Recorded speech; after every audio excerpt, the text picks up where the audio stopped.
Ahojte. Ak potrebujete zistiť viac o hláskosloví, toto video je pre vás.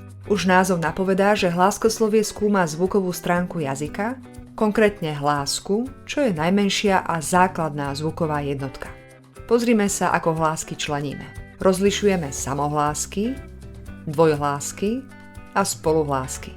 Samohlásky vieme ďalej rozčleniť na krátke a dlhé a spoluhlásky ďalej členíme podľa mäkkosti a znelosti. Začnime samohláskami. Keď ich vyslovíme, počujeme tón. V prúde vzduchu, ktorý vydychujeme, sa naše hlasivky rozkmitajú a nič sa mu nepostaví do cesty. Tým nič myslím žiadny rečový orgán, napríklad jazyk, pery, zuby. O a a samohlásky znejú ako tóny. Všimnite si ich napríklad v piesniach. Dajú sa dobre spievať.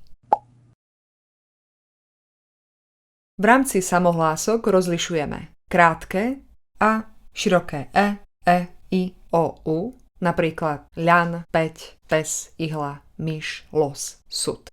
Široké nasleduje len po spoluhláskach b, m, p, v, ako je to v slovách žriebe, mekčeň, peť, obves. Dnes sa už ale výslovnosť širokého nahrádza obyčajným Bežne povieme žriebe, mekčeň, peť, obves. A aj keď táto hláska v reči ustupuje, v pravopise treba byť dôsledný a napísať písmenko A s 2 bodkami.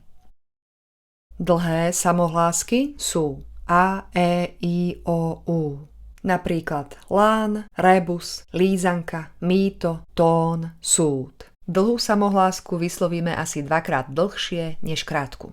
Vezmime si dvojicu u. Zdá sa, že je medzi nimi malý rozdiel, iba v jednom dĺžni. No ak ich porovnáme, napríklad v slovách sud, súd, zistíme, že vďaka nim sa zmení význam. Som na súde, alebo som na sude. Tieto vety znamenajú niečo celkom iné. Potom sú tu dvojhlásky ija, ije, iju, vo. Tieto považujeme za dlhé hlásky a vyslovíme ich ako dlhší klzavý zvuk. Keď ich vyslovíme, tiež počujeme tón. Napríklad priateľ, vietor, väčšiu, vôľa. Dvojhláska tvorí jednu slabiku. Priateľ. Dvojhláska je nositeľom slabičnosti. Je slabikotvorná. V systéme hlások máme aj spoluhlásky.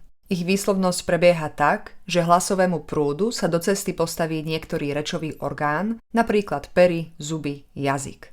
Opakujte dookola napríklad hlásku f a zistite, ktoré rečové orgány sa zapájajú. F vyslovíme tak, že oprieme zuby o dolnú peru. Zatiaľ, čo samohlásky znejú ako tóny, pri vyslovovaní spoluhlásky zaznievajú šumy. Spoluhlásky delíme podľa mäkkosti. V slovenčine máme mäkké spoluhlásky d, t, n, l, č, dž, ž, š, c, d, j. Tu sú príklady.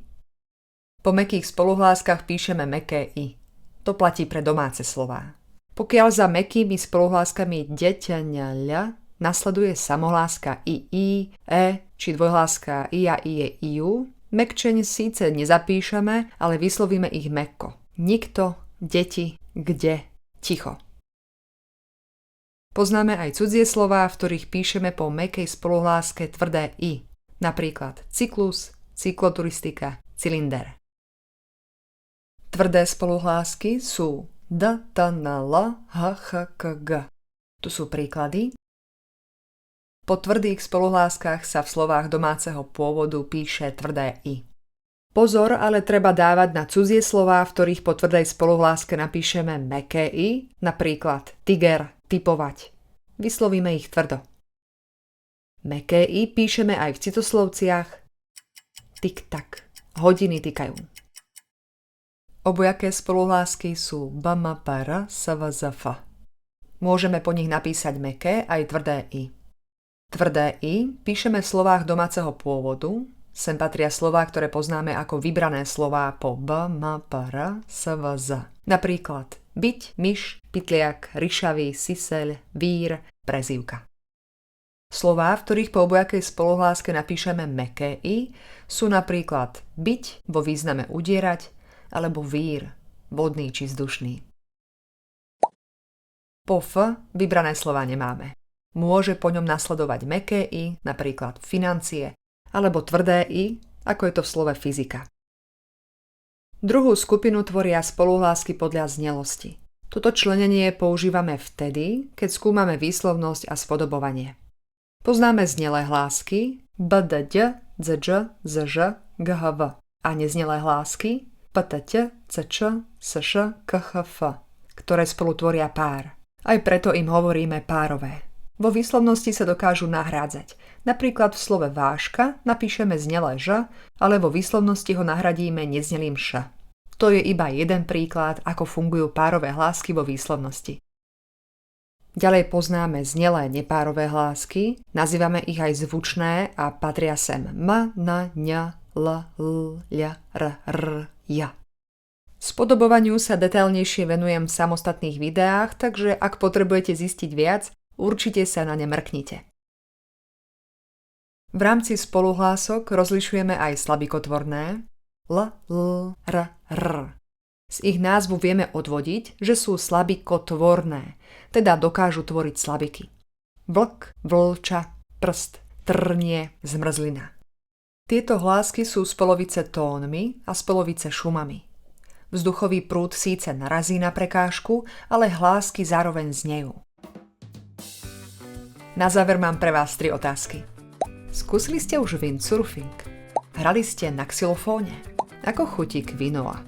Ak by ste dvojité V, X a Q hľadali v slovenskom systéme hlások, nenašli by ste ich, pretože v ňom nie sú zahrnuté. Slovenčina ich však pozná vďaka cudzím slovám. A vy? Používate tiež nejaké slová s týmito písmenami? Ak áno, napíšte ich do komentárov.